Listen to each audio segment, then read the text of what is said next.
오늘 말씀은 구약전서 여호수아서 8장 1절에서 9절까지 있는 말씀입니다.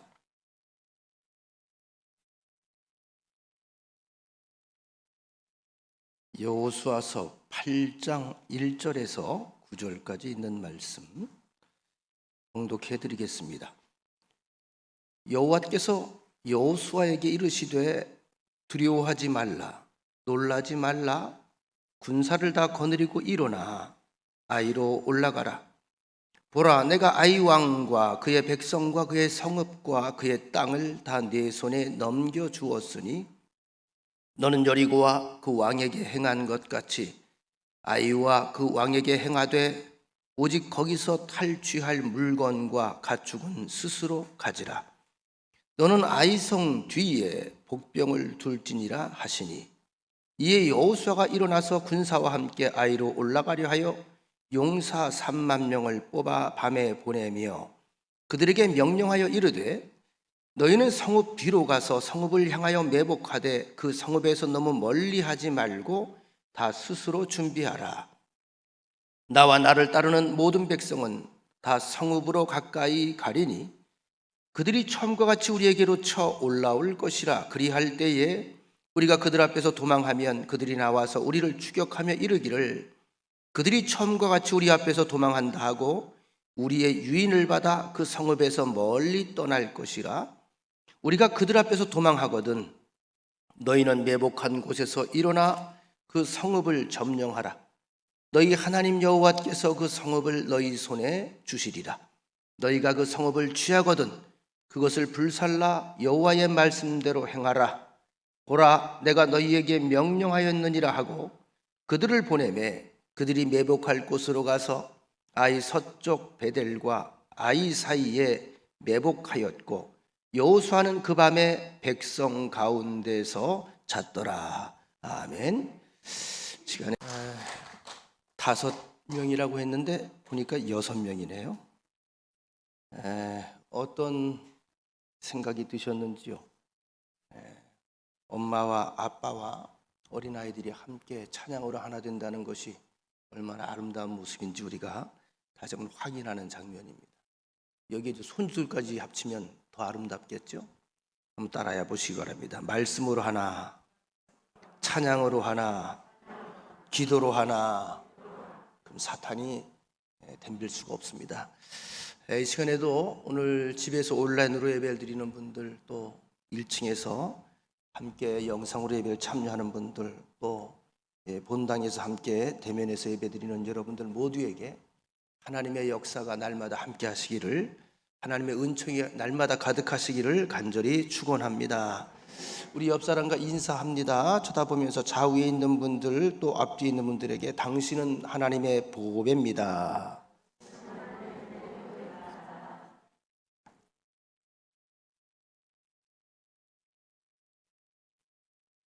오늘 말씀은 여호수아에서 8장에서 제가 일부러 본문을 컨택을 좀 했습니다. 이제 지금 역사서 1과정을 우리가 지금 성역 공부를 시작을 했기 때문에 가급적이면 계속 연결을 시켜드리려고 하는 거예요. 구약 성경에서 이미 공부하신 것처럼 보면 출애굽기에서 레위기서, 민수기, 신명기까지는 하나님께서 믿음의 조상이라고 불려지는 아브라함에게 하셨던 축복의 약속, 내가 이렇게 해 주리라, 이렇게 하리라, 즉 후손들의 번성과 민족을 이루어가는 과정들을 아주 디테일하게 그렇게 기록해 놓고 있습니다. 오늘 본문은 약속의 땅 가나안을 이제 정말 정면으로 점령해가는 과정에서 일어난 사건입니다. 앞서 엄청난 기적과 승리를 체험했던 이스라엘 백성들, 아시는 것처럼 난공불락의 성이라고 불렸던 여리고성을 멋지게 함락을 시키고, 그때 한참 기세가 올랐던 이스라엘 백성들이 그 옆에 있는 아주 작아 보이는 성을 보면서 만만히 보고 쉽게 생각했던 싸움에서 오히려 정말 전혀 예정에 없던 어이없는 참패를 경험한 이후에 그 원인과 해결책을 찾아가는 과정이라고 우리가 볼 수가 있습니다. 우리가 축복을 경험했을 때 또는 세상에서 내 계획대로 모든 것이 착착 잘 이루어진다고, 잘 열려진다고, 해결된다고 그렇게 생각을 했을 때 정말 잘 돼가고 있다. 그렇지, 세상이 내 거지, 눈앞에 보이는 것들이 내 것이지 라고 생각이 될 때에 그 순간이 우리 삶 속에 있어서 또 다른 큰 위기가 될 수 있다는 사실을 염두에 두고 살아야 합니다. 그래서 성경은 고린도전서 10장 12절에 보면 사도 바울이 말하기를 선줄로 생각하는 자는 넘어질까 조심하라 이렇게 경고했습니다. 저는 이 말씀을 읽으면서 사도 바울이 한때 본인이 선줄로 생각을 했잖아요. 가문 멋진 명문 가문이지요.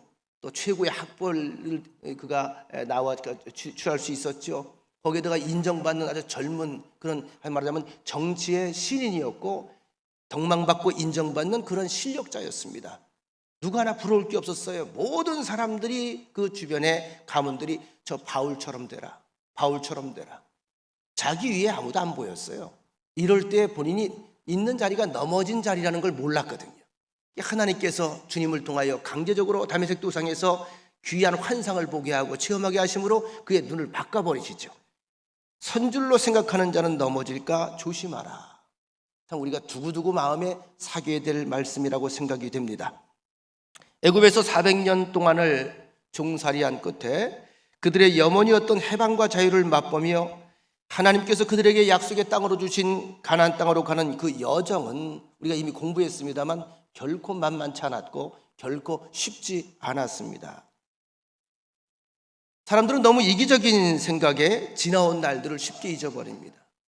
하나님이 그들 앞에서 어떤 일을 행했는지를 금방 잊어버립니다. 기억하고 싶은 것만 기억하는 겁니다. 보고 싶은 것만 보는 것입니다. 말하고 싶은 것만 말하는 것입니다. 얼마나 숱한 많은 기적을 체험했습니까? 얼마나 가슴 벅찬 그런 일들을 그들이 경험했습니까? 그런데 그들 관심은 어디 있습니까? 지금 당장의 고단함, 눈앞에 펼쳐지는 일들, 당장의 불편함, 이런 것들을 바라보면서 특별히 다 이 모든 것들에 대한 원인을 남의 탓으로 돌리지요. 모세를 향해 돌을 들기도 하고 아론을 향해 돌을 들기도 하고, 참 이것이 아담과 하와로부터 내려오는 못된 사람들의 죄성이기도 합니다.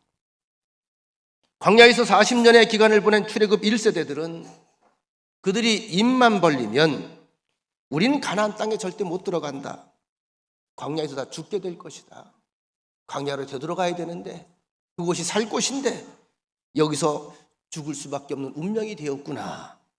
반복하여 그들은 스스로 거미집을 짓다가 그들의 말대로, 그들의 믿음대로, 그들의 고백대로 광야에서 다 죽게 되고 말죠.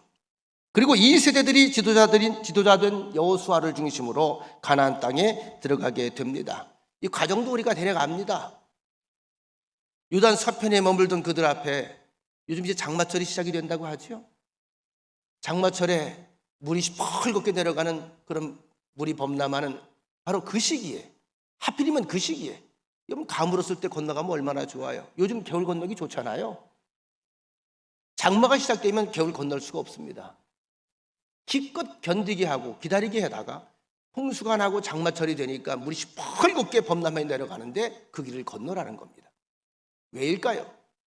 너희가 가는 이 길이 너희의 능력으로 또는 환경 때문에 건너게 되는 것이 아니라 내가 건너게 하기 때문에 건넌다고 하는 하나님의 또 다른 그들과 동거하시고 동행하시고 역사하심을 눈으로 확인시켜 주시기 위함입니다. 잘 아시는 것처럼 하나님의 말씀대로 잘 순종을 했더니, 하나님의 룰대로 따라갔더니 그 시뻘겋던 물이 멈춰 서게 됩니다. 홍해바다, 1세대가 홍해를 체험했다면 2세대는 요단강을 체험하게 된 거죠. 그리고 나서 가나안 땅에서 제일 견고하다고 하는 여리고성도 하나님의 방법대로 온전히 순종한 결과 도무지 상상조차 하지 못했던 방법으로 점령을 하게 됩니다. 자, 눈앞에서 연이어 벌어지는 이 위대한 기적을 체험한 이스라엘 백성들, 세상이 다 내 것 같았을 겁니다. 요단강이 갈라졌죠. 그 큰 여리고성이 산더미가 무너지는 것처럼 무너졌죠. 아마 그 가슴에 벅차오르는 그 감격과 그 놀라움과 그 경이로움을 어떻게 표현할 수 있었을까요? 그들의 사기가 하늘을 찌릅니다. 이제 그들이 못할 일은 하나도 없을 것 같습니다. 막말로 눈에 뵈는 게 있다 없다? 눈에 뵈는 게 없을 지경입니다. 야, 우리 앞에 무엇이, 우리의 앞길을 누가 감히 막을 수 있으랴? 그래서 다음 단계인 아이성을 공격하기 위해서 먼저 정탐꾼을 아이성에 파송을 합니다. 이 정탐꾼들의 보고가 7장 3절에 기록이 되어 있습니다. 여호수아에게로 돌아와서 그에게 이르되 백성을 다 올라가게 하지 말고 이 3,000명만 올라가서 아이를 치게 하소서. 보니까 뭐 별거 아니더이다. 아주 조그만 성입니다. 비질비질합니다. 톡 치면 넘어질 것 같습니다. 그러니 이 3,000명만 올라가서 아이를 치게 하소서.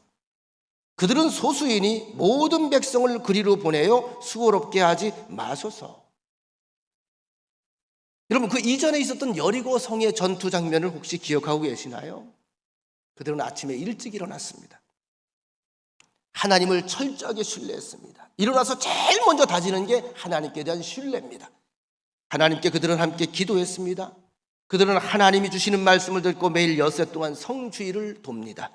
그 성을 도는 동안에 그들은 일체 부정적인 말, 불신앙적인 말을 입 밖으로 내지 않았습니다. 성을 도는 동안에 여러 가지 생각이 있었겠습니다만, 여러 가지 불만도 있었겠습니다만, 묵묵히 정해진 하나님이 정해놓으신 질서를 쫓아서 하나님의 다음 할 일을 기다렸습니다. 하나님의 역사를 기대했습니다. 하나님의 지시대로 다 순종만 했더니 여리고성이 스스로 무너졌고 서금의 군사들은 스스로 혼비백산해서 스스로 자멸했습니다. 그들의 시작도 신앙적이었고 그들의 과정도 신앙적이었고 이 일을 이루는 결과도 좋았습니다. 그런데 오늘 본문의 아이성 전투를 앞두고는 여리고성을 공격할 때처럼 이스라엘 백성들이 함께 합심하여 기도했다는 기록이 어디에도 없습니다. 한 가지만 한번 따라해 보시겠습니다. 믿음의 세계는 순종이 먼저다. 하나님의 역사는 순종에서 이루어진다. 오늘 본문에 보면 하나님의 지시대로 움직이는 흔적이 없어요. 여리고성과는 전혀 정반대입니다. 하나님의 지시대로 움직이는 흔적이 없습니다. 왜일까? 그들이 앞서 대승의 기적을 체험하면서 스스로 자만심에 빠지게 된 거예요. 사도 바울이 말했죠. 우리가 무슨 일을 행하려거든 하나님이 주시는 힘으로 하는 것처럼 해라. 다시 말하면 아무리 아름다운 결과, 멋진 결과가 내 앞에 펼쳐진다 할지라도 하나님의 은혜입니다 라는 고백이 먼저 우선돼야 된다는 거거든요. 그러면 썩지 않아요. 그러면 하나님 마음에 계속 합한 자로 살아갑니다. 어느 순간 아시는 것처럼 다윗이 나라가 흥왕이 되고 번성하게 되고 자기 명예가 알려지면서 부강하게 되니까 하나님께서 지시하지 않은 일을 했다가 된통 한번 혼난 적이 있죠. 인구를 조사를 합니다. 우리 군인 수가 몇 명인지, 말이 몇 마리인지, 탱크가 몇 개인지, 비행기 수가 몇 대, 이거 계산하고 내가 이 정도 이루었으니까 이제 부강을 이룬 거다. 하나님께서 바로 연병으로 치셨죠. 잠시 그가 한눈을 판 거예요. 잠시 그가 영적으로 거들먹거렸던 겁니다. 하나님은 영적 거들먹을 아주 싫어하십니다. 여리고성을 보면서 도저히 그들은 자신들의 힘으로 무너뜨릴 수 없다고 생각을 했는데 무너졌습니다. 멀리서만 봐도 저건 정말로 도저히 한낙할 수 없는 난공불락이다. 근데 스스로 무너졌습니다. 바로 그 생각 때문에, 그 체험 때문에 그들은 더욱 하나님께 간절히 기도했습니다. 무너지지 않는 것 때문에, 강하다고 크다고 생각되었기 때문에 하나님이 도와주지 않으면 방법이 없다고 생각을 했습니다. 이것이 그들을 하여금 기도의 자리에 불러들였던 거죠.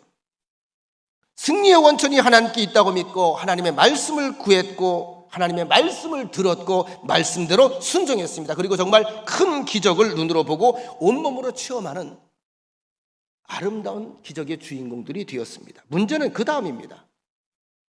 그 큰 승리를 체험하고 그 기분에 취한 나머지 다시 하나님의 은혜임을 잠시 잊어버립니다. 야, 봤지? 우리는 할 수 있어. 봤지? 할 수 있어. 우리가 이 정도야. 우리의 힘이 이 정도야. 우리의 능력이 이 정도야. 마치 자신들의 능력으로 그 일을 행한 것처럼 순간 착각을 한 겁니다. 이 엄청난 성도 우리 앞에 죽풍낙엽처럼 쓰러졌는데 하요 주먹만한 거 요거 야, 몇 사람만 올라가. 전체 피곤할 거 없어. 1분만 가. 교만은 영적 눈과 귀를 막히게 만드는 겁니다. 하나님께서 우리 사람들의 죄를 논하는 가운데 가장 먼저 앞서 나오는 죄가 뭔지 아십니까? 교만입니다. 교만은 뭐예요? 하나님을 제외시키는 거예요. 하나님을 열애시키는 인생입니다. 여러분의 인생 가운데, 여러분들의 물질관 가운데, 여러분들의 여러 가지 철학 가운데, 여러분들의 가치관 가운데 하나님이 항상 중심에 있게 되기를 간절히 축원합니다. 하나님이 내 중심에 있어야 돼요. 모든 삶의 여정 속에서. 우린 이 사건을 통해서 이런 질문을 던져볼 수 있게 되겠죠. 이스라엘은 하나님께서 선택한 거룩한 백성입니다. 그들의 행보에는 항상 하나님께서 동행해 주시기로 약속을 이미 하셨습니다. 그리고 가나안 땅 점령은 하나님께서 그들에게 지시하신 명령입니다. 그러니까 이것은 하나님의 뜻입니다. 지금까지 하나님의 말씀대로 이행해서 안 되는 것이 없었습니다. 하나님이 말씀하시고 후에는 하나님이 그 약속을 이루어 가셨습니다. 친히 이루어 가셨습니다. 앞장서 행하셨습니다. 그런데 여리고성에서는 승리하게 하셨고 이 아이성 전투에서는 실패하게 하셨습니다. 실패도 하나님이 하게 하신 겁니다. 그럼 하나님의 뜻인데 왜 실패하게 하셨을까요? 그 까닭이 무엇일까요? 성경 속에는 이런 이야기가 참으로 많이 반복되고 있습니다. 하나님의 뜻인 줄 알았는데 왜 길이 막힐까요? 사도 바울도 그랬죠. 2차 선교 여행 때에 다시 한번 소아시아 지역을 가려고 했는데 여러 가지로 막힙니다. 몸도 안 좋고 길도 막히고 핍박도 심해지고 한간힘을 쓰다 결국은 어떻게 환상 가운데 유럽으로 바뀌죠. 왜 하나님께서 막으셨을까요? 여러분 기억하세요? 하나님께서 막으실 때는 우리에게 다 이유가 있습니다. 고집 피우지 말고 잠시 숨을 좀 고르라는 거예요. 고르고 위를 한번 보라는 거예요. 하나님을 통해서 이 땅을 다시 보면 반드시 내 옆에 비상 탈출구가 열려 있습니다. 이 시간은 그리로 나가라는 거예요. 여러분 신앙의 지혜가 무엇일까요? 신앙의 지혜. 저 사람 참 믿음이 좋다. 믿음이 좋은 것만 가지고는 안 되고요. 지혜 있는 신앙생활을 해야 돼요. 여러분 슬기로운 감옥 생활도 있고 슬기로운 의사 생활도 있고 있지만 슬기로운 신앙생활 해야 돼요. 슬기로운 신앙생활이 뭘까요? 어떤 사건 앞에서 하나님 앞에서 묻는 겁니다. 묻는 거. 물어서 하나님의 참 뜻과 하나님의 의도를 우리가 캐치하는 거예요. 하나님 왜 그러셨어요? 어떤 의도세요? 무엇을 내게 말씀하시려고 해요? 무엇을 보여주려고 해요? 그리고 이 기도할 때 여러분들이 꼭 기억하셔야 될 것이 조급해하지 마세요. 초조해하지 마세요. 내가 묻는 순간 그 문제는 하나님의 손에 붙잡히게 되는 줄로 믿습니다. 이 믿음 가지고 하나님께 맡기는 거예요. 그 다음 맡겨요.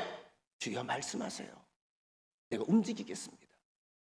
하나님께서 하시는 것은 다 선한 일입니다. 오늘 본문을 중심으로 그 해답을 찾아봅니다.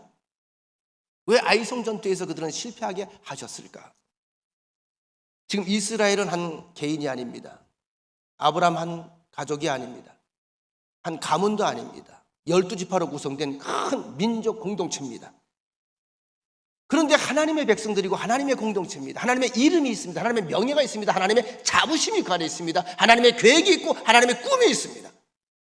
여러분들의 인생 가운데 하나님의 꿈이 있다는 사실을 명심하시기 바랍니다. 우린 하나님의 꿈입니다. 하나님은 날 보면서 하나님의 꿈을 키워가십니다. 그리고 공동체가 온전하질 않아요. 깨끗하질 않아요. 첫째도 성결, 둘째도 성결, 셋째도 성결이죠. 성결을 원하시는 거예요. 하나님의 계획은 온전한 순종을 통해서 믿음의 세계를 세상에 계시하시는 것입니다. 지금까지 모든 기적과 역사는 철저한 믿음의 순종을 통해서 진행되어 온 것입니다. 그런데 여리고성 전투에서 승리한 후에 하나님께서 염려하면서 미리 경고했던 불미스러운 일이 마침내 일어납니다. 마침내. 얼마나 염려를 했으면 반복해서 말하거든요. 여리고성을 무너뜨린 후에 그 성에서 얻은 모든 전리품에는 일체 아무도 손대지 말아라. 그 모든 것은 첫 번째 것이기 때문에 하나님 앞에 거룩하게 구별되어 드려야 한다. 다시 말하면 이 모든 일이 하나님께서 친히 하신 일이라는 것을 인정해라 하는 거예요. 인정해라. 이게 첫 열매의 고백입니다. 첫 번째 아들 마찬가지, 11조도 마찬가지. 그 부분을 인정하는 거고 고백하는 거예요. 하나님의 것입니다. 하나님으로부터 왔습니다. 하나님의 은혜입니다. 하나님을 인정합니다. 하나님의 사랑 안에서 내가 살아갑니다. 라는 기본적인 첫 번째 단추, 첫 번째 고백입니다. 그러나 아간이라는 사람은 그 북새통을 이용해서 누가 나를 보랴? 누가 나를 보랴? 누가 나를 보랴? 이 생각에 비싸 보이는 외투 한 벌, 그리고 금덩이 하나를 슬쩍 뒤로 챙겼습니다.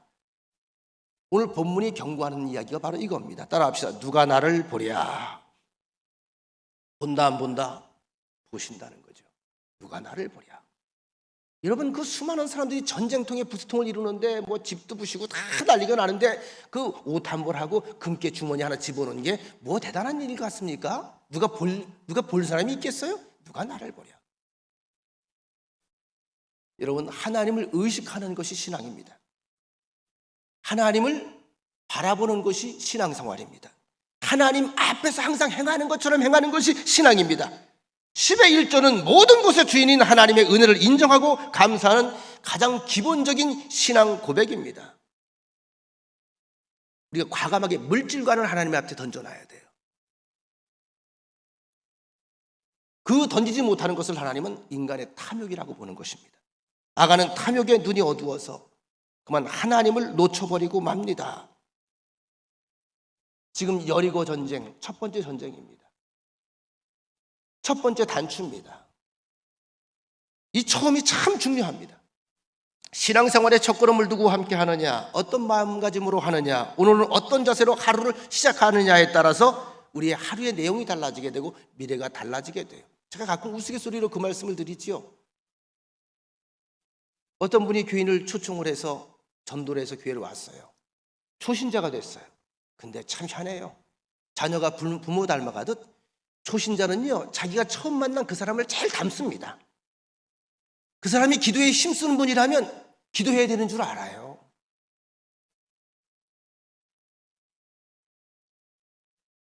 그분이 예배 빠지면 안 되는 것처럼 아주 예배에 목숨을 걸면 그래야 되는 줄 알고 따라와요. 근데 그까이 거 뭐 대충 그러면 그까이 거 뭐 대충인 줄 알아요. 어쩌면 그렇게 닮아가는지 몰라요. 제가 가끔 우스갯소리로 그 말씀 드리잖아요. 교인들 가운데에도 조금 신앙적으로 굴곡이 있잖아요. 올라갈 때가 있고 내려갈 때가 있고 열심히 있을 때가 있고 열심히 식을 때가 있고. 근데요, 목회자인 제 입장에서는요, 그럼 항상 그 주변을 제가 먼저 봅니다. 옛날엔 쫓아가고 신방도 하고 난리도 치고 막 조급해하고 그랬는데 지금 그렇지 않고 누구랑 노나 쳐다보면 돼. 그 사람은 누구랑 가까운 사람인가? 누구랑 어울리는 사람인가? 누구랑 주로 대화하나? 누구랑 주로 기도하나? 누구랑 주로 모임을 갖나? 그 옆에 있는 사람이 견고하고 밝고 믿음이 반듯한 사람이라면 제가 걱정을 덜어놓습니다. 왜? 결국 일어나요. 그 주변에 있는 사람이 항상 부정적이고 아주 변덕이 죽을 듯하고, 그리고 항상 아웃사이더고 이런 사람들이 있죠. 요즘 나오더만 인싸 아웃사, 그죠? 아웃사이더고 그 내두면 죽어요. 그건 쫓아가야 돼요. 왜? 죽는 게 옆에 있거든요. 그럼 같이 죽는 거예요. 이걸 가리켜 우리가 소위 물귀신 작전이다 그러죠. 하나님을 의식하는 사람 하나가 있으면 가문이 삽니다. 처음이 참 중요해요. 여러분, 사도행전에 보면 초대교회가 성령의 임재를 시작으로 막 부흥하기 시작합니다. 놀라운 일이 벌어집니다. 사람들이 다 큰 술에 취한 사람들처럼 그렇게 막 죽음을 불사하고 복음을 증거하는 그런 놀라운 역사가 일어났습니다. 재산을 다 드러내놓고 가난한 이들을 위해 구제하는 일에 앞장서는 일을 시작하게 됩니다.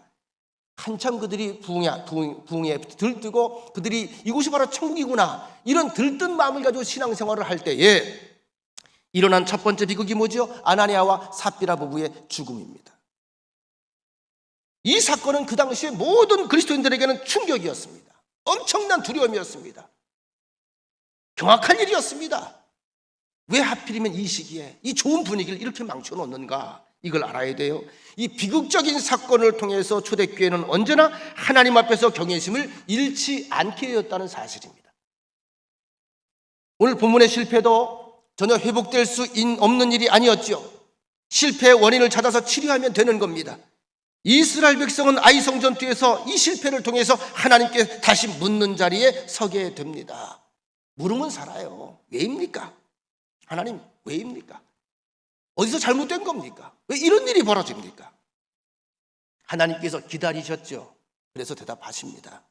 불순종의 죄, 탐욕의 죄를 찾아서 처리하라. 그들은 모두 하나님의 방법대로 제비를 뽑습니다. 먼저 선언했겠죠. 여호수아가 이러이러한 일이 있다고 하는데 혹시 손 들고 나올 사람 있냐? 안 나온 거지요. 그 결과 제비를 뽑으니까 유다 지파가 뽑혔습니다. 12지파 가운데. 그 가운데 세라 족속이 뽑힙니다. 그 가운데 3디 가문이 뽑힙니다. 3D의 가족 중에 아간이 꼭 뽑히게 됐어요. 자, 이런 방법 역시 아간에게는 지금 뭐예요?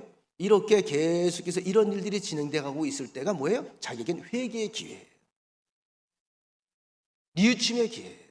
회개라는 게 뭐죠? 인정하는 겁니다.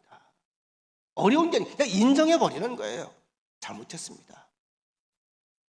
제가 잘못했습니다. 제가 잘못된 생각을 했습니다.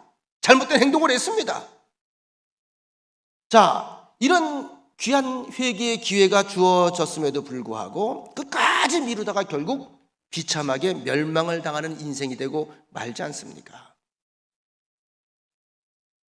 회개는 빠를수록 좋습니다. 회개가 미루어지면 멸망이 임박합니다. 그리고 중요한 것은 나 한 사람의 죄는 나 한 사람으로 끝나지 않습니다. 나 한 사람으로 가족이 살 수 있습니다. 나 한 사람으로 우리 교회에 복이 임할 수 있습니다. 나 한 사람으로 지역과 시대가 복을 체험하게 됩니다. 나 한 사람으로 이 나라가 더 큰 부흥을 이룰 수 있습니다. 이것이 하나님께서 우리에게 심겨놓으신 위대한 꿈입니다. 위대한 씨앗입니다. 위대한 약속입니다. 옆 사람과 인사합시다. 당신은 하나님의 약속입니다.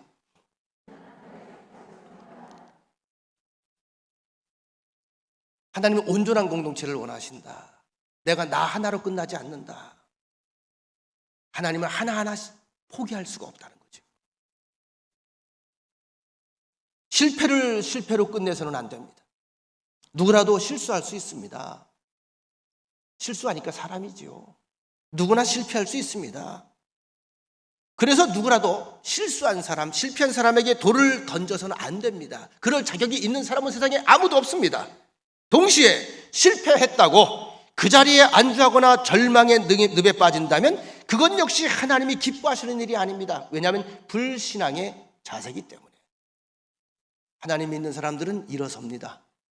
하나님 믿는 사람들은 회복됩니다. 하나님 믿는 사람들은 하나님의 역사를 다시 확인하게 됩니다. 이게 하나님의 약속이에요. 여러 번 들으셨을 겁니다. 미국 역사에 참으로 귀한 발자취를 남긴 한 사람. 그는 20살에 처음 사업을 시작했는데 보기 좋게 실패합니다. 23살에 의회에 출마했다가 낙선합니다. 아주 젊은 나이에 참 도전력이 대단합니다. 24살에 다시 사업에 손댔다가 또 실패합니다. 27에는 신경쇠약과 정신분열증으로 시달립니다. 실패 연속이었으니까. 29살에 다시 한번 의회에 도전했다가 또 낙선합니다. 감은 미역국 먹는 거예요. 미끄러지는 거예요. 31살에 대통령 선거위원회에 나섰다가 낙선합니다. 34살에 국회의원 선거에서 참패합니다. 그리고 37에 처음으로 국회의원에 당선되지만 2년 후에 또 낙선의 고배를 마십니다. 46세 그는 상원의원 진출을 시도했다 또 낙선합니다. 보세요. 몇 번 떨어지는 거예요. 47에 부통령에 출마했다가 또 낙선합니다. 49에 다시 상원의원에 도전했다가 낙선합니다. 보세요. 한번 제대로 된 게 있어요? 없어요. 그런데 51세에 미국의 대통령이 됩니다. 그리고 오늘날까지 세계에서 가장 존경받는 대통령 1위로 남아 있습니다. 아브라함 링컨입니다. 어느 날 한 기자가 링컨에게 묻습니다. 대통령께서는 이처럼 놀라운 성공을 이루시고 또 많은 사람들로부터 존경받는 비결이 있다면 무엇일까요? 이때 링컨이 이렇게 대답을 했습니다. 저는 실패를 누구보다 많이 경험했습니다. 그래서 저는 항상 겸손할 수밖에 없습니다. 전 능력이 있어 된 것이 아니라 하나님께서 그런 길을 열어주셨기 때문에 된 것입니다. 기자가 다시 묻습니다. 각각께서 가장 좋아하는 좌우명이 있다면 무엇을 우리에게 꼽겠습니까? 링컨이 주저없이 대답합니다. 로마서 8장 28절. 우리가 알거니와 하나님을 사랑하는 자, 곧 그의 뜻대로 부르심을 입은 자들에게는 모든 것이 합력하여 선을 이루느니라. 믿으시면 아멘. 믿음만 있으면 실패도 좌절도 절망도 이것까지, 실패와 좌절과 절망까지 합력하여 하나님께 선을 이루어 가신다는 것이 그의 신앙 고백이었어요. 그 실패의 연속이 오늘날의 아브라함 링컨을 만든 겁니다. 그 성품을 만든 거예요. 가장 최전방위에서 그를 아주 고릴라라고 놀리고 괴롭히고 그렇게 정적으로 그를 공격했던 그 사람을 최측근에 앉히잖아요. 그 사람만은 사람이 없습니다. 그는 계속해서 말합니다. 내가 실패할 때마다 마귀는 끝장났다고 내게 말해 주었습니다. 넌 이제 끝났어. 넌 할 수 있는 게 없어. 그러나 내가 실패할 때 하나님은 이 실패의 경험을 가지고 더 커다란 일에 도전하라고 말씀해 주셨습니다. 그때마다 저는 더 기도할 수밖에 없었습니다. 하나님의 말씀에 더 귀를 쫑긋 세울 수밖에 없었습니다. 나는 마귀의 말보다 하나님 말씀에 귀를 기울였을 뿐입니다. 이것이 오늘의 저입니다. 오늘도 실패 후에 참담해야 하는 여호수아에게 주시는 말씀이 있죠. 여호수아서 8장 1절 다 한 목소리로 함께 보도록 하겠습니다. 여호수아 8장 1절입니다. 시작. 여호와께서 여호수아에게 이르시되 두려워하지 말라, 놀라지 말라, 군사를 다 거느리고 일어나 아이로 올라가라. 보라, 내가 아이 왕과 그의 백성과 그의 성읍과 그의 땅을 다 내 손에 넘겨 주었노라. 할렐루야, 아멘. 두려워하지 말라, 놀라지 말라. 이 말씀만 들으면 그 전쟁은 끝나는 거예요. 두려워하지 말라, 놀라지 말라. 무슨 약속이죠? 이제 내가 친히 해결하마. 이 하나님이 나의 아버지라는 사실을 꼭 명심하시기 바랍니다. 또 한 가지, 무슨 일이든 내 눈앞에 커 보이든 작은 일이든 최선을 다해야 됩니다. 최선을. 이스라엘 백성이 아이성을 공격할 때 처음에 어떤 자세로 이 전투에 임하지요? 7장 3절에 보면 백성을 다 올라가게 하지 말고 이 3,000명만 올라가서 아이를 치게 하소서. 그들은 소수이니 모든 백성을 그리로 보내어 수고롭게 하지 마소서 하므로. 그 앞서 그들이 경험했던 한 번의 큰 승리가 그들에게 거품을 만들었습니다. 거품을 만들었어요. 예수 믿는 사람들은 어깨에 뽕 집어넣어야 된다, 뽕 좀 빼야 된다, 뽕을 좀 빼고 살아야 돼. 대신 담대함으로 살아야죠. 믿음이 강하면 사람이 배짱도 좋아집니다. 그들은 여리고 전투 때에 지도자나 어른이나 아이나 할 것 없이 혼연일체가 되어서 최선을 다했어요. 전체가 움직였잖아요. 그리고 그 승리의 도취가 되어서 다음 단계인 이 아이성은 그 규모로 보나 군사력으로 보나 별것 아닌 것으로 여겼습니다. 과정이 참 중요합니다. 최선을 다해야 돼. 사도 바울의 일생이 언제나 생동감과 능력이 있었던 비결은 그의 고백 속에서 그대로 드러납니다. 빌립보서 3장 12절로 14절. 내가 이미 얻었다 함도 아니요 온전히 이루었다 함도 아니라 오직 내가 그리스도 예수께 잡힌 바 된 그것을 잡으려고 달려가노라. 형제들아, 나는 아직 내가 잡은 줄로 여기지 아니하고 오직 한 일, 즉 뒤에 있는 것은 잊어버리고 앞에 있는 것을 잡으려고. 내가 하나님 앞에 그동안에 해온 일 자꾸 거기에 마음 두지 마시고 앞에 할 일을 자꾸 보라는 거예요. 표대를 향하여 그리스도 예수 안에서 하나님이 위에서 부르신 부르심의 상을 위하여 달려가노라. 여러분, 지속적인 승리를 원하고 지속적인 성공을 원하신다면 무엇이나 최선을 다해야 돼. 눈앞에 크고 적은 문제들에 대해서 소홀히 여기지 말아야 됩니다. 최선을 다해야 돼. 기도 5분 하는 사람이 10분 하게 되는 겁니다. 전도 1명을 한 사람이 2사람도 하게 되는 겁니다. 전력 투구의 삶이 승리와 축복의 필수 요소입니다. 좋은 기회가 주어졌잖아요. 말씀 듣고 공부하는 거 앞장서세요. 앞장서세요. 제발 앞장서세요. 복받는 비결입니다. 기도하며 하나님의 뜻대로 사는 일에 최선을 다하시기 바랍니다. 제가 누차 말씀을 드렸죠. 성경에 보면 잠언서에 하나님을 없다고 하는 자가 어리석다고 말하는데, 하나님을 없다고 하는 자가 어리석은 게 아니고 하나님은 있다고 믿으면서 하나님과 상관없는 그런 삶을 살아가는 누수되는 인생이 가장 어리석은 인생입니다. 관에 구멍이 다 빠졌어요. 정말 필요할 때 물이 나오질 않아요. 다 어디론가 새버렸어요. 누수되는 겁니다. 여러분, 지금 내 계획대로 지금 되어가고 있는 것이 잘 되는 걸까요? 그렇지도 않습니다. 하나님이 인정하는 일이어야 됩니다. 하나님이 기뻐해야 합니다.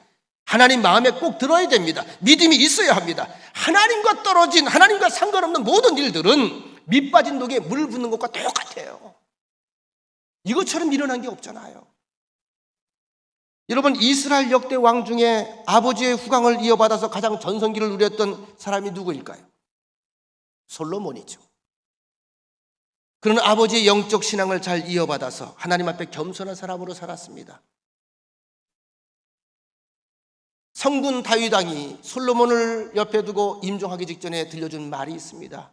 너는 네 아비의 하나님을 알라. 내가 경험한 그 하나님을 너도 알길 원한다. 그 결과 하나님의 사랑을 받으며 그는 지혜의 왕이 되었고 사방 국가의 온 열방의 부러움을 한 몸에 받아 누렸습니다. 부귀영화를 모두 누렸고 명예 또한 하늘을 찔렀습니다. 모든 당대의 지식인들이 그 앞에 줄을 서서 배움을 청했을 정도로 그는 지식에도 박식했습니다. 그런 힘으로 그런 사람이 할 수 있는 것을 모두 다 해봤습니다. 하늘과 땅, 바다와 강의 세계를 들여다봅니다. 별 얘기가 다 나오잖아요. 잠언서 보시고 전설 보세요. 악어의 이야기, 요만한 개미 한 마리까지 다 나옵니다. 얼마나 많은 세계를 그가 경험했는지 몰라요. 동식물과 자연의 이치를 살폈습니다. 수많은 미인들을 모아서 취해봤습니다. 즉 다양한 사랑을 누려본 겁니다. 다양한 쾌락을 체험해본 겁니다. 그리고 노년에 하나님과 백성들 앞에서 내놓은 결과가 전도서라고 하는 책입니다. 그러면 전도서의 결론은 무엇일까요? 그 앞서 내용의 과정들은 그렇습니다. 이걸 해보았다. 아, 별거 없더라. 이거 해보았다. 헛되구나. 이거 해보았다. 갈증만 나는구나. 그리고 헛되도다. 마지막이 전도서 12장 1절 2절입니다. 너는 청년의 때에 너의 창조주를 기억하라. 젊었을 때에 하나님을 기억하는 삶을 살아라. 곧 곤고한 날이 이르기 전에 그날이 온다. 나는 아무나기 없다고 할 해들이 가깝기 전에 그때도 온다. 해와 빛과 달과 별들이 어둡기 전에 그날이 온다. 비 뒤에 구름이 다시 일어나기 전에 그리하라. 속히 하라. 지금 하라. 늦기 전에 하라. 반드시 그때가 온다. 그리고 전도서 12장 13절 14절이 이제 총체적인 결론입니다. 일의 결국을 다 들었으니 따라합시다. 하나님을 경외하고 그의 명령들을 지킬지어다. 이것이 모든 사람의 본분이니라. 이것이 노년의 지혜의 왕 솔로몬의 고백이었습니다. 일의 결국 다 들려주었지? 얘기하려고 해. 왜 내가 이런 얘기를 하는 줄 알아? 자, 봐. 내가 다 가봤어. 다 경험해봤어. 다 취해봤어. 아무것도 없더라. 인생이라는 것이 결국 이런 날이 오더라. 너희들 이 길 걸어가지 마. 하나님을 경외하고 그의 명령들을 지킬지어다. 이것이 모든 사람의 본분이니라. 이어지는 말씀. 하나님은 모든 행위와 모든 은밀한 일을 선악간에 심판하시리라. 오늘을 최선을 다해서 감사하면서 살아가시기를 간절히 축원합니다. 여러분 옆에 있는 우리 성도들 가장 귀한 보배인 것을 알고 사랑해 주시길 바랍니다. 여러분은 아프리카의 동물 가운데에 치타라고 하는 동물이 있습니다. 치타. 포유류 중에 가장 달리는 속도가 빠르다고 그래요. 최고 빠른 최고 시속이 110km에서 120km라고 하니까 여러분들이 고속도로에서 차를 타고 120km 달려가면 치타가 나란히 뛰는 거예요. 그래서 얼마나 무서울까. 그런데도 그 치타가 토끼 한 마리를 사냥할 경우 전력을 기울일 때 성공률이 4분의 1밖에 안 된대요. 5번 가운데 4번은 거의 실패하는 거예요. 4번 가운데 한 번밖에 성공률이 안 되는 거예요. 그것도 최선을 다할 때 안 믿어지시지요? 그래서 안 믿을까 봐 영상을 준비했죠. 영상 한번 보시죠.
자, 여기까지만 보시죠.